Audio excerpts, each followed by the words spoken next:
Jack opened his eyes slowly. The sky above him was not blue like Earth. It was a deep violet color, with golden clouds floating silently through it. His spaceship lay broken behind him, smoke rising from the cracked engine. The air smelled sweet, almost too sweet, and the ground was soft like sand, but made of glowing dust. He stood up, feeling pain in his side, but still alive.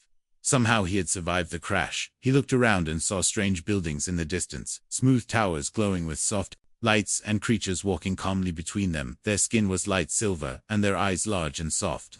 They did not look dangerous, they looked peaceful to peaceful. One of them approached him. Her steps were quiet and graceful, her body covered in a long robe that shimmered like water. She spoke in a soft tone. "Welcome, traveler. Are you injured?" Jack blinked, trying to process the moment. He nodded slowly. "Yes," he said, then added, "I came here on purpose. I am an explorer sent by Earth to meet your people." That was a lie. He had not come on purpose. His ship had been shot at in a battle, and he had lost control. He had no mission.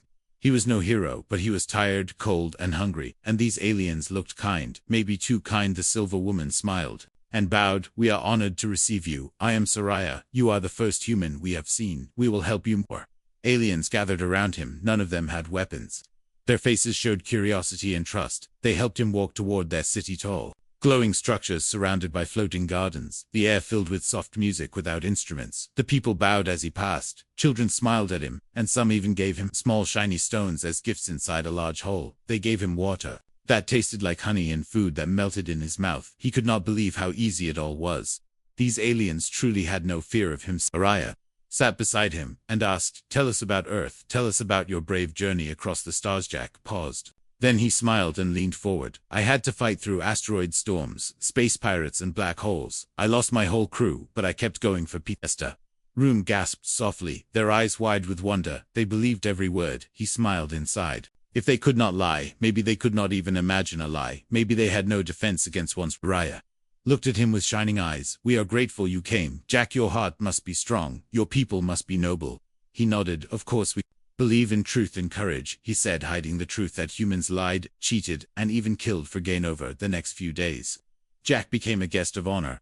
Wherever he went, aliens offered him gifts, asked him questions, listened to his stories with deep respect. He told tales of great human empires that reached across galaxies. He told them how Earth had defeated dark forces, using only wisdom and unity. Every story was a lie, but they loved him for it only. One person seemed unsure, Soraya. She watched him with calm eyes, asking small questions, listening to his answers, but never fully smiling. One night she said softly, "Jack, in our world, no one lies. We do not even have a word for it, but when you speak, sometimes I feel something strange. Like your words carry a second meaning." Jack laughed lightly. "Maybe it is just human style. We like mystery." She nodded, but did not smile. Later that night, as he sat alone in his guest room, Jack looked out the window. The towers of the alien city sparkled with peace below him. He thought about how easy it had been to rise here, just with words, no action, no truth, just well-told lies. Back on Earth, he had been a nobody, just a pilot with no future. Here he was a legend, a hero, and all it cost was honesty. Looked at his reflection in the smooth glass. His own eyes looked different, colder, perhaps deeper, and behind them something grew, a hunger for more. He whispered to himself, "If they believe this much now, what will they give me next?" Outside, the wind carried alien music through the air, and inside, the human who could lie in a world of truth began to plan his next story, his next move, his next victory. And far away, Soraya stared at the stars, feeling something inside her shift, something ancient. A warning she could not explain because she had no word for it, not yet, but she had a feeling the truth was no longer safe, not anymore, not with him here, not with a human who lied. Jack walked through the glowing streets like a king. His clothes were no longer torn. Instead, he wore a long dark robe, gifted by the High Speaker himself. Aliens whispered when he passed. Children pointed and smiled. He had become something more than a visitor. He was now a symbol of courage in their eyes. Each day, he told a new story. He spoke of flying machines that could vanish in the sky, of battles where he fought monsters made of fire, and of alien queens who begged Earth for help. Each word false, each detail imagined, yet the aliens believed every part, because their minds did not understand lying. The more he spoke, the more they gave him. They offered a tall crystal tower as his home. They brought golden fruits and drink that sparkled with light. They made songs about him. One even called him the Star Soul. The name stuck, but one person stayed quiet. Sariashi listened from the back of each gathering, her eyes still and sharp. While the others clapped and cheered, she asked nothing, she smiled less. But she watched Jack noticed her, but said nothing. She was just one alien among many. He had a tower, now a city of believers, and a life of ease. He was not going to let doubt spoil that one. Morning, the Council of Minds invited him to speak. They were the most respected voices of the land. Their tower stood high above all others, with walls that shifted color as they breathed. We want to know of your Earthways, said the elder, his face thin, and his voice soft. Tell us what makes your people strong. Jack stood tall, his hands open like a leader, and said simple, we lie to protect, we lie to win, we lie to survive, sometimes we lie to make others feel good. This is how we stay strong. The room fell silent. The council members blinked slowly, not angry, not scared, just confused. But why lie? Asked another voice. If truth brings peace, why break it? Because truth can hurt, and lies can build hope, said Jack with a confident smile. They nodded slowly, still unsure, still thinking. After the meeting, the crowd outside cheered his name. They did not understand every word, but they felt power in his voice, and followed it. Later that night, Soraya came to his tower, her robe gray, and her face commute. Speak many things, she said. Some are strange to us. I have questions. May I ask? Of course, said Jack, with a warm voice hiding his caution. Ask what you wish. She sat across from him, the stars behind her glowing through the crystal wall. Alu. Say humans lie to help. Do you also lie to gain? Jack laughed softly. Depends on what I want, he said, then looked serious. Sometimes. Yes, so. The stories of your battles, are they true? She asked, her voice, even her eyes steady. Jack leaned closer. Do you believe they are? Asaria did not blink. I do not know what to believe anymore. He stood and walked toward the window, looking out at the city below. What matters is what they believe, he said, not how much of it is real. Soraya stood as well, her voice quiet and strong. You play with minds that do not know your game. We speak with truth. Always we feel pain, but we heal now. Your words change things, and I fear not all change is good. Jack turned his back to her, then smiled with charm. We come from different stars. Soraya, maybe we both have things to teach. She said nothing more, and walked away, her steps slow, her mind full. In the days that followed, Jack told a new tale, one about a dark force that once attacked Earth and how he had led an army to victory. The crowd listened with wide eyes. Some cried, some cheered. One old alien gave him a family stone, a gift of great trust. The story spread fast, and reached the ears of a tribe in the east. They believed the tale was a warning. They began to build weapons, long-forgotten machines of war, once used before peace came. Jack did not plan that. He only wanted applause, but now his lie was moving without him, changing things far away and growing. Zarya saw it too. She traveled to the east and spoke with the tribe, her words calm, her heart heavy. She tried to bring reason, but they pointed to the human hero and said, he knows danger. He had seen it. He would not. Zarya returned with new doubt in her chest. Now she knew the truth, had a new enemy, one with a human face and a soft voice, and she feared what might come next. Back in his tower, Jack sat by a pool of light, holding the family stone in his hand, smiling at the stars above, and whispering another story to himself, a story he would tell tomorrow, a story better and bigger and still false. The eastern sky turned red, not from the setting sun, but from the fire of old machines, rising again on the far side of the valley. Metal beasts that had slept for centuries now crawled across the land, awakened by fear, by belief, by the words of a human named Jack. He stood in the high tower, his robe shining, his name now carved into stone below. Crowds gathered around statues of him built in just days. They sang songs he never taught them. They believed in battles he never fought, and they prepared for enemies that did not exist. Soraya moved like a ghost through the city, her voice unheard, her warnings ignored. She carried truth in her hands, but it was no longer welcome, not when the people loved the lie more. She entered the council hall again, her head held high, her eyes tired. The council listened, but with soft doubt in their hearts. You must stop this, she said. Jack speaks fear into us, and we act on shadows. There is no war coming. The elder touched his chin and spoke slow. We trust the hero. He has seen what we have not. His world is dark and hard. We must prepare. Asaria opened her hands. He told us of monsters he never saw, of battles he never fought. Now cities train for war, tribes arm themselves, and we forget our peace. All 4 stories that have no root. The elder looked away, not angry, just unsure. Perhaps it is better to prepare for lies than to fall to truth, he said. Jack arrived soon after. The council bowed as he walked in, his smile bright as flame. He bowed back and spoke with ease. I hear there is worry that I lie. Perhaps Soraya is right. Perhaps some things I said were made bright to teach lessons, but fear not. I love your people, and I would never lead them to harm. The words flowed like honey. The council nodded again, even as Soraya stared with fire in her eyes. Outside, the world began to shift to large cities, cancelled their trade routes. One border closed its path to travelers, and 3 tribes sent scout teams into the mountains. All of this moved by one story of a fake enemy from a fake war. Jack watched it all and felt a strange thrill. Power came easy here. With just words, no force, no fight, just lies well told, but deep inside something cracked. Not regret, not yet, but a question forming like a crack in glass. What happens when the story is no longer his to control that? Night. Soraya found Jack alone in his garden, the moon high, the lights soft. She stood before him silent until he spoke. "You still doubt me," he said, looking at the water. "I gave them strength, you gave them fear," she answered, "and you feed it each day. What will happen when they act on it?" "They will be safe," he said. "If danger ever comes, they will be ready. Because of me, there is no danger," she said. Only your voice behind Eth looked at her, his smile gone, his face unreadable. "I saved nothing on earth. I ran from war. I crashed here by mistake, but for once, I am something here. I am someone, and I will not give that up." "Then you were the danger," she said, and walked away far to the east. The tribe of the Iron Flame stood on a hill, looking toward another tribe, once their ally, now called enemy, because of Jack's tale of the shadow creatures he invented as part of his story to impress the council. The leader of Iron Flame gave the signal, and old drones lifted into the sky. The first move in a war that never needed to be news reached the city by morning. Soraya heard it first from a traveler. She went to the council, but they were already in session. Jack stood before them, calm and clever, speaking of unity and defense and strength. His words turned fear into purpose again, and the council agreed to send aid to the Iron Flame tribe. Still not seeing the lie at the heart of it all, Soraya walked out of the hall, hands cold, her heart racing. She knew now the lie had grown too large to hold back with words alone. She went to her study and pulled out an old device never used in her life.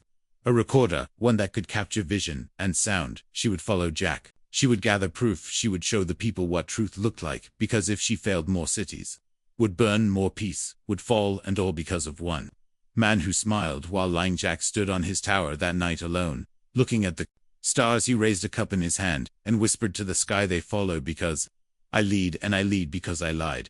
But deep inside he wondered how long the story would serve him before it turned. Soraya walked alone through the lower streets, where lights did not shine, and songs did not echo. This part of the city had grown quiet since Jack rose to fame. People here watched, but did not cheer. They listened, but did not speak, and some began to wonder why truth had become a shadow, while a stranger stood in the sun. She moved from door to door, speaking softly to elders and teachers, to thinkers and builders. Not many believed her at first, but when she showed them the recordings of Jack, speaking to himself in empty rooms, laughing at his own lies, and whispering plans to bend the council, some began to listen, truly listened. They had never known a lie before. Their world was built on open truth, but now they felt doubt, a new emotion. Strange and cold, it made them question the stories they heard, made them notice things they had missed, like how Jack always smiled before a tale, and how he never answered a question. Straight. Soraya gathered a quiet group of minds, not warriors, not leaders, just watchers who saw with clear eyes. They met at night, in forgotten halls far from the Tower of Jack, where words could be shared in peace. They called themselves the Circle of Clarity. While Jack gave speeches in grand halls, while his name was carved into more stone, while tribes sent gifts to his tower, the circle worked in silence. They traced his steps. They gathered recordings. They spoke to those who saw him before the crash, before the lies began. One day Soraya stood before the circle and said, "He is not a monster, but he has become a danger. He brought something we never knew before, and now it grows like fire in dry fields. We must bring water. We must bring truth back." They agreed, but knew the path would not be easy. Jack was loved by many. His words had taken root, and his charm was a shield, stronger than any wall. They needed something powerful, something the whole city would feel. Yavasaria found it in an old story, a ceremony once used in times of deep conflict. The Mirror Day, a gathering where a voice could speak truth before all, and be judged not by power, but by clarity. It had not been used in hundreds of years, but it was still law, still sacred. She went to the council with her request, and they listened. Some confused, some uneasy. The elder asked, "Why bring back a forgotten ritual for one man?" Soraya spoke with calm fire, "Because this man has changed everything, and if he speaks truth, he will shine. But if he speaks false, we will see it. We must know who we follow and what kind of world we become." The council whispered and thought, and finally agreed. The Mirror Day would return, and Jack would stand before all and speak, not to inspire, not to impress, but to reveal. News spread fast through the city. Some celebrated, thinking Jack would rise even higher. Others grew silent, unsure of what would come. Jack himself heard the news in his garden. where birds with silver feathers sang above him. He smiled at first, then frowned. Just a little. He walked to his chamber and looked at the old crystal mirror on the wall. It showed no lies, only shapes, but tonight it seemed to stare back at him like a question. Made of light that evening, Soraya returned to the lower streets, her circle waiting their faces. Calm, but ready, she told them the day was set. The tower would open, the voices would gather, and Jack would speak before the mirror of truth. They did not cheer, they did not cry, they only nodded, because truth was not loud, but it was strong far away. Jack stood before his tall window, looking down at the city lights below, all built on his words, his tales, his lies. He whispered to himself, I can do this, I can make them believe again, all I need is the right story. But deep inside his mind something twisted like a rope pulled too tight. A memory of Earth, a moment of shame, a face he forgot, and suddenly the tower felt cold, and the stars felt far, and his charm for once felt thin. Soraya sat by her window, her hands folded, her eyes on the night sky. She did not hate Jack, she only wanted the truth to breathe again, to walk among her people without fear, without mask. The mirror day was coming, and with it the moment the city would see, not just a human but the weight of his words, the light of his lies and the shadow he had left behind. The sun rose with gold fire over the city of truth, but the streets did not sing today. There were no flutes, no soft music, no cheers, only quiet steps and slow voices. The mirror day had come, and the people walked toward the great tower with questions in their hearts and fear in their minds. In the center of the tower stood the old platform carved from glass. Stones surrounded by seats for the council, the watchers, and the people. Above it all floated the mirror of clarity, a smooth circle of light that showed no image, only truth, and today it would face a human for the first time. Jack stood behind the high doors, dressed in the robe of honor, his hands behind his back, his face calm, but his eyes restless. He had told lies before, but never in front of this many eyes, never with the whole city holding its breath. He turned as the doors opened, and the elder greeted him with a slow nod. Welcome, Jack. Today you will speak as our guest, as our guide, and as one who has changed us. The mirror will not show false words, but it will show the weight of each word. The people will decide what it means. Jack nodded with a smile that did not reach his eyes, and stepped forward. The light of the chamber fell across his face, and the people stared silent, and still. Soraya sat near the front, her eyes locked on him, not angry, not proud, only ready.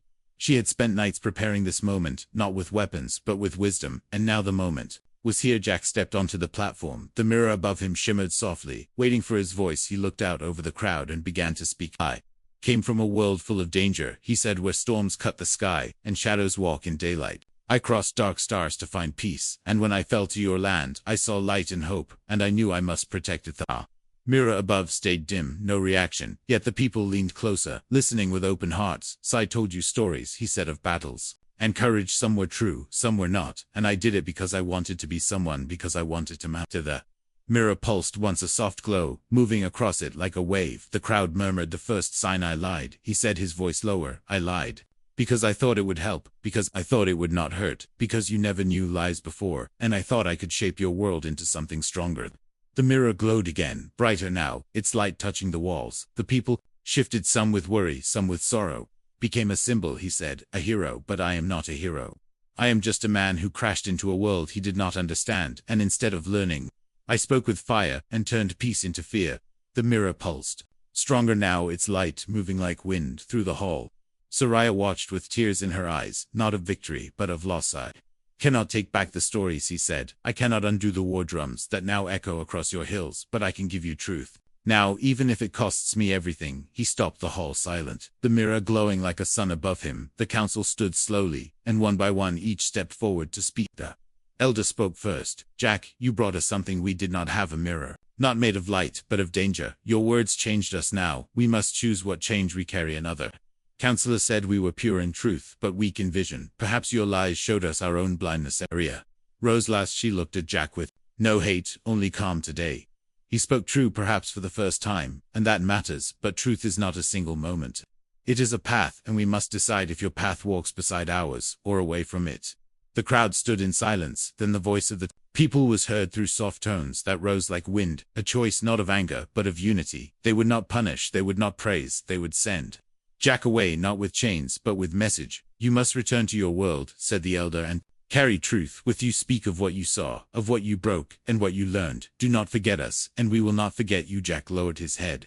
Not in shame, not in pride, but something in between. He walked out of the chamber as the mirror dimmed.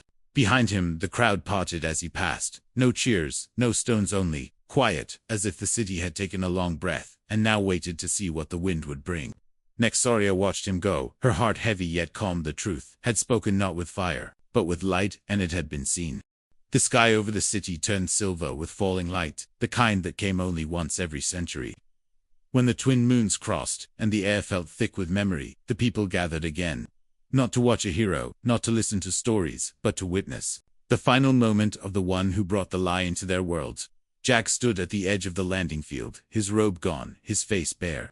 He looked smaller now, not weak, but real, his hands folded, as he waited for the ship that would take him back to the stars, back to the place where lies were normal, and truth was not sacred. Behind him, the council stood in silence. Soraya stood at the front, her eyes still calm, her voice held inside, for now Jack had spoken, and the city had listened. Now he would leave, and the city would heal. But before he stepped onto the ship, the elder raised one hand and said, "There is one more thing. The mirror chamber has one last gift." It did not just show the weight of his words, it recorded them, every word, every light, every silence, and it showed one more thing, the source of each word, not just the lie, but the feeling behind it. Low sound moved through the crowd like a breath held too long. They turned as the sky above the tower opened, and from it came a beam of light, wide and warm. It played the words Jack had spoken in the mirror chamber, but not just his voice. There were images behind each sentence, feelings, colors, shapes of his true self, glowing behind his lies. When he spoke of courage, the mirror showed fear. When he spoke of hope, the mirror showed hunger. When he said he wanted to protect, the image behind him showed a boy alone, standing in ruins, crying for someone who never came. The people did not speak, they only watched, and in that silence, they saw the full story of the human who had lied, not to harm, not to rule, but to feel like he mattered to someone. Jack turned away from the light, his face wet, his voice low. "I did not know they would see all of it. I did not mean for them to see that part." Soraya stepped beside him and said softly, "It matters more than the rest. They saw the reason behind your words, and now they understand. Not all lies are evil, but they are dangerous when left alone." The ship opened its ramp, glowing with soft blue light, ready to take him back across the stars. Jack looked once more at the city that had loved him, then feared him, then listened to him. He nodded to the council, bowed to Soraya, and stepped onto the ramp before the door closed. Soraya called out, not with anger, not with judgment, but with hope, "Speak truth when you can, and when you must, speak lies, let them serve the heart, not the ego." Jack paused, looked at her for a long moment, then gave the smallest smile, and disappeared into the ship. The ship rose with quiet power, no fire, no noise, just grace, and soon it was gone, leaving behind a city forever changed. But the story did not end there. The tribes who had once prepared for war now sat together again, not with weapons, but with questions. They played the recording from the mirror. They watched the boy behind the man, the feelings behind the words, and they began to see each other differently, not just as truth speakers, but as people who could be confused, who could fear, who could even one day lie. The council gathered new thinkers, new teachers who studied the idea of emotion behind words. They started to teach not just how to speak, but how to feel, and how to listen deeply. Soraya walked through the gardens each evening. Now children followed her, asking questions about the human who had changed their world. She told them what he did, and what he learned, and what they must remember. Truth is not just what we say, she told them. It is what we carry, what we fear, what we hope, and sometimes even what we hide in the chamber of the mirror. The light stayed still, but the city added a new stone beside it, not for a hero, not for a liar, but for a lesson. The stone read, "He came with lies, but left with truth far beyond the stars." Jack looked at the screen. Inside his new ship, a recording played of Soraya's voice, reminding him of what truth really means. He sat in silence, then opened a log and began to speak. "This is Jack, first human to visit Virel. I told them lies, they gave me truth, and in the end I learned who I really am." And this time, his words glowed clear and warm, not because of mirrors, but because they came from within. The stars stretched wide in the Black Sea, as Jack floated far from the world of truth, his ship quiet, his thoughts loud. The silence around him was not empty. It was full of questions, full of faces, full of words he could not take back. He stared at the console, where the recording of Soraya's voice had played many times now, but today he let the screen go dark behind him. The planet of Virel spun slowly under its twin moons, glowing soft and calm. The tribes were rebuilding, not homes, but ideas. They were learning to ask why, they were teaching their young to feel before speaking. They were learning that truth was more than fact, it was a reflection of the heart. Soraya sat in the grand hall where the council once held judgment. Her robes simple, her voice steady, she now led the circle of understanding anew. voice of wisdom not to rule but to guide across the hall, hung a painting of a human, not with a crown, not with glory, but with a cracked mirror and a quiet face below it. The words read, "He showed us the danger of lies and the truth in pain she spoke." To students young and old about Jack, not as a villain, not as a savior, but as a storm that passed and left. New seeds behind the mirror day had changed more than one man. It had opened the door to something Varel had never known a way to grow through. Failure, but in the dark space, Jack still drifted, watching worlds pass, wondering where he belonged. Earth felt far. Varel, even farther. He had left behind the only place that had ever made him feel important. Even if it was all built on a lie he touched. The stone in his pocket, a gift from a Varelian child, one who had believed every story he told, and who had cried when he left. He closed his eyes and saw Soraya standing in the garden, her voice calm, her eyes full of stars she had seen through him. But she had not crushed him, she had offered him truth, and he had left with it. His ship blinked with a new message, a call from Earth. The screen lit up with static, then a voice came through, deep and official. "Jack, this is command. We received your last log. We read everything. Return to base. For debrief, we have questions about the aliens and your contact. We are preparing a delegation. We want your advice." Jack sat still, his fingers on the console. They wanted his advice. They wanted stories. They wanted to know how to deal with a world that did not lie, a world that had no defense against falsehood. He could say anything. He could shape their plan.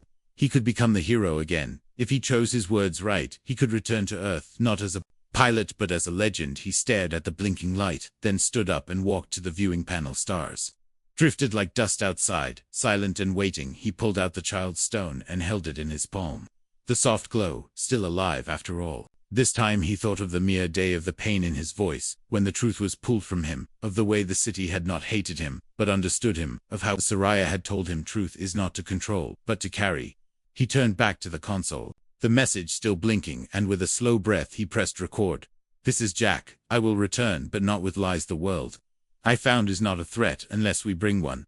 They live in peace because they built it. They speak truth because they believe in it. If we go, we must go with care. We must go with open hands, not full pockets. We must listen more than speaking."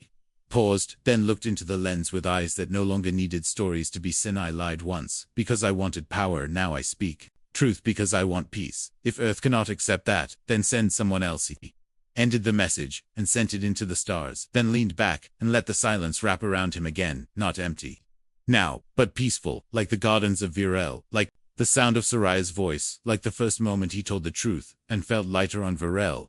The children gathered around the fire, where stories were told, not just tales of the past, but of lessons, of mistakes, of growth. One child asked, "Will the human ever come back?" Saya smiled. "Maybe one day," she said. "If he does, we will welcome him, not as a hero, not as a liar, but as someone still learning like all of us." And the fire burned quiet and warm as the stars watched above, and the story of the man who lied in a world of truth came to its end, not with a crown, not with fire, but with understanding.